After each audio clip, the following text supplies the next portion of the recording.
Qui est mon ego? En se créant un corps de matière, l'être s'est créé une âme.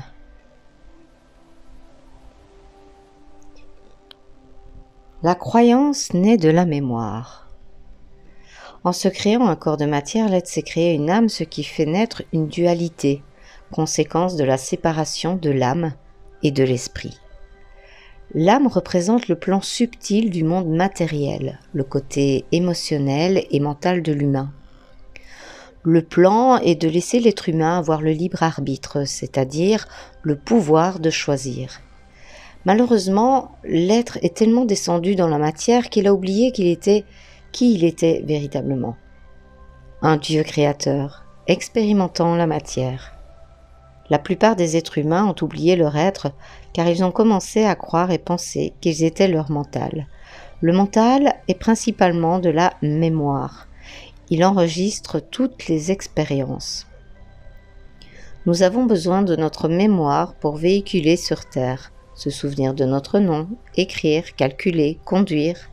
Dès que l'humain vit une expérience émotionnelle douloureuse, il la garde en mémoire et se met en place la mécanique. Il ne faut pas que cet incident se reproduise, alors je ne l'oublierai pas. J'ai trop peur de souffrir si cela se reproduisait. Plus vous allez penser « il ne faut pas »,« je ne dois pas », plus cela devient une croyance ancrée. Mais qui est cet ego? Comme tout ce qui vit dans le plan matériel, plus c'est nourri, plus ça grossit. Une croyance est un miroir par lequel nous nous laissons diriger. Certaines croyances sont difficiles à départir car elles sont entraînées par des milliers de personnes. Par exemple, les croyances populaires. Croire que lorsqu'on se tient dans un courant d'air, on attrape un rhume. Croire qu'il faut manger 3 repas par jour pour être en santé. Croire que ce n'est pas toujours bon de dire la vérité car on sera moins aimé. La totalité des croyances de l'humain s'appelle l'ego, le petit moi. Ce qui empêche une personne d'être elle-même. Une personne qui a un gros ego est une personne qui croit toujours avoir raison car elle est prisonnière de ses croyances mentales.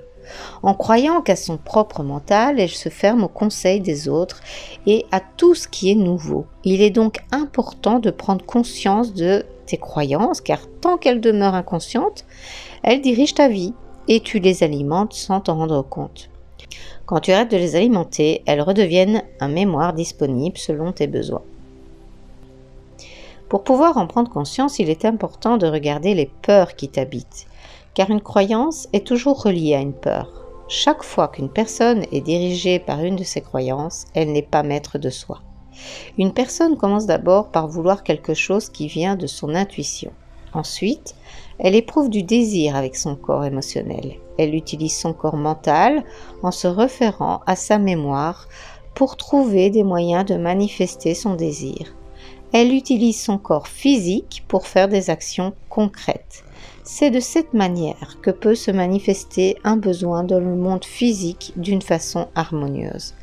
Malheureusement, une grosse partie de nos besoins ne se manifeste pas à cause des blocages créés par nos croyances. Les maladies dans le corps physique viennent d'un blocage émotionnel, lui-même occasionné par un blocage mental. Cela signifie que tu désires quelque chose dans ton monde physique, mais que ton mental, tes croyances bloquent ce désir en te disant qu'on ne t'aimera pas si tu fais ça, que tu vas manquer d'argent, Enfin voilà, plein d'exemples dans ce genre. La partie physique est directement liée avec le genre de désir que tu es. Voilà pourquoi tu dois prendre en considération la partie du corps qui te fait mal pour identifier la croyance mentale qui cause ce blocage. En conscience, ce qui est agréable lorsqu'on est en conscience, c'est que l'on règle plus vite le problème, tant au niveau physique, émotionnel et mental. Remercie cette croyance, ton ego, à qui tu peux donner un nom, d'avoir été là pour te protéger à un moment, mais qu'elle peut retourner dans son processus de mémoire et se manifester si nécessaire un jour. Je vous dis à très bientôt, prenez bien soin de vous.